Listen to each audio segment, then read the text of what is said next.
Mr. Fenstermacher, Eileen Walker, Chairman of the Board, distinguished members of the faculty, parents, grandparents, and especially Harvey's graduating class of 2012.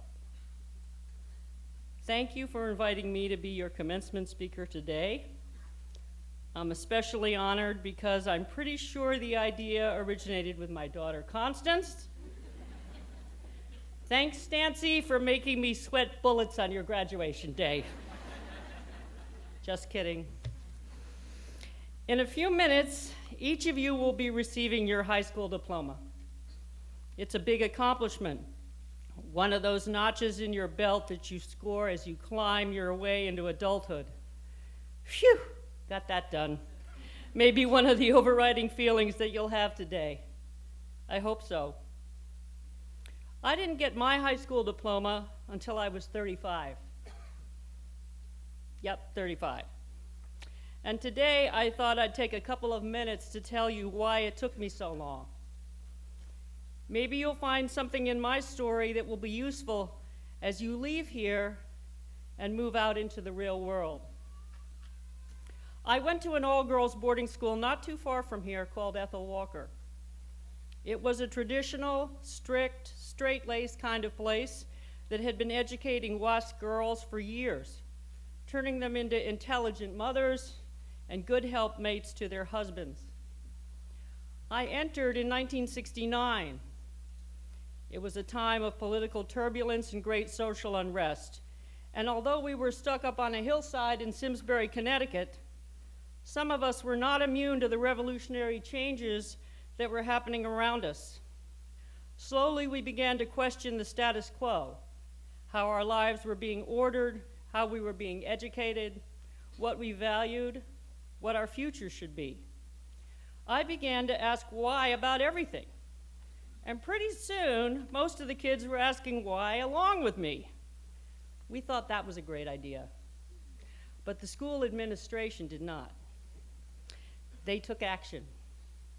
In May of my junior year, even though I was at the top of my class and had never broken a school rule, I was told by the dean of students that Ethel Walker had nothing more to teach me. I was not welcome back for my senior year. The school would write me good college recommendations, but they weren't going to give me a high school diploma. At the time, I saw this as a great get-out-of-jail-free card. I took it. So I don't have a high school diploma, I reasoned, but I had something much more valuable, my freedom. And off I went to study French literature in Paris, and when I hated that, I moved to Denver and ended up waitressing at the House of Pies. In January, I applied to Harvard, writing my application on the restaurant counter during my breaks. By that time, I'd figured out that freedom was great and all, but I didn't want to spend the rest of my life serving 62 different types of pie to people who didn't tip very well. My mother told me that with no diploma, I'd be lucky if I got into a community college. Instead, I got into Harvard. I don't know why they accepted me. I'm forever grateful that they did. At Harvard, I learned that asking why wasn't an evil, insurrectionary question that resulted in punishment and excommunication. It was a central question, one that good journalists ask all the time. And soon I found a place on the Harvard Crimson, the college newspaper, and later at CBS News. 34 years later, I'm still asking why, and I know that I can turn the answers into stories that move people, connect them, and sometimes even change the world. So perhaps you're asking, how did I end up getting my high school diploma? Wasn't that the point of this story? Here's the answer. In 1991, someone at Ethel Walker noticed that I had become a well-known journalist. I was asked to give the commencement speech to the graduating class.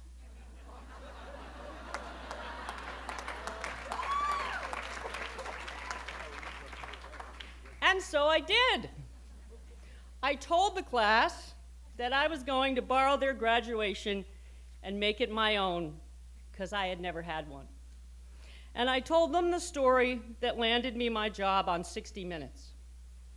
Ironically, that story involved Ethel Walker, and not surprisingly, had me asking why. The piece was about a drug bust that happened at Choate Rosemary Hall, another boarding school not far from here. In 1984, a bunch of rich Choate students put up $5,000 and paid an insecure scholarship student who wanted desperately to be accepted by his classmates to go to Venezuela and buy 3/4 of a pound of high-quality cocaine. On his return to JFK, this kid got caught with the drugs and was arrested.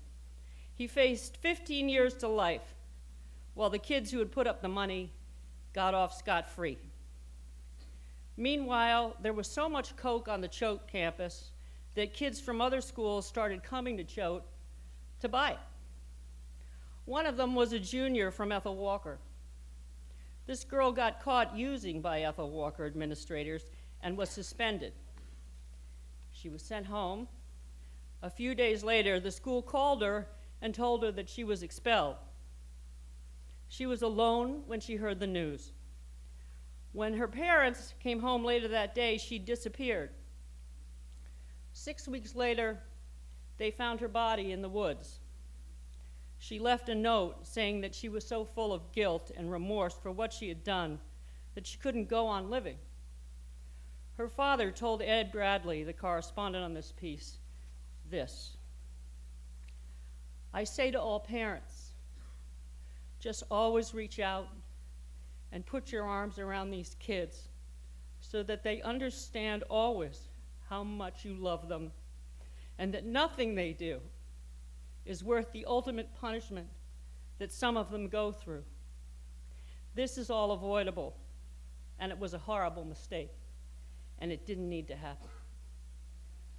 That father's message is as urgent and powerful today as it was when we first reported it 28 years ago. The story moved the Ethel Walker graduation audience, too. When I finished the speech, the headmistress thanked me and said, "We have something for you." A few days later, I got my Ethel Walker High School diploma in the mail.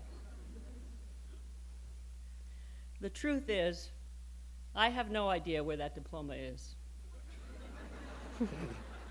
That diploma doesn't matter. The education I got at Ethel Walker and afterwards in my life has nothing to do with a piece of paper. It has to do with that voice inside each one of us, in you and me and everyone else here today, that tells us who we are, no matter how loud the voices are around us telling us who we should be or who we better be or else. It's the voice, in my case, that can't stop asking why. In others, it might be the voice that makes you a great musician, writer, mathematician, computer nerd, friend, parent, or partner.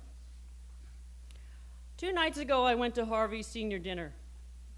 I was struck by how different that dinner was from the last one I had at Ethel Walker. Students talked about how happy they've been here. Teachers and administrators were recognized for being friends and advisors, as well as educators. I know from my own personal experience that that's true. Thank you, Mrs. Mahoney, Mr. Farsty, Ms. V, Mr. Morse, Mrs. Hooton, Doc Voss, Mr. Weiland, and yes, LZ, and for reasons known only to a few of us, Mama Hennix. I'm gonna get that $5. All right. Maybe all that fomenting for change that we did 40 years ago really has paid off. In the next few months, as you start college, things are going to change big time. For some of you, it will be your first experience with freedom. freedom to explore parts of yourself that you never knew existed. You can invent or reinvent yourselves, or just build on what you already know. Will there be times when that voice you're supposed to be listening to gets drowned out by things you can't control, or because you screwed up? I almost guarantee that it will happen. And you'll be scared. You might even be scared right now, thinking about college and how you're going to handle it. Frankly, as a parent, I'm a little scared myself about how you're going to get through college. And how I'm going to handle having no kids at home for the first time in 22 years. But if I keep listening for it, and you do too, your voice, no matter how weak, will strengthen and direct you forward. Not necessarily in a straight line, by the way. Straight lines aren't always the best route to finding yourself. So don't worry about getting lost or sidetracked or stalled out. It's not a race. But I bet you know that already. Harvey's prepared you for that, and that's more valuable than any diploma you get today. So good luck out there. It's a pretty exciting world. It's your turn to grab your part of it. Don't be afraid to ask why a lot. Ask it especially when people don't want you to. The answers will surprise you and change you and maybe even change the world. Thanks and good luck.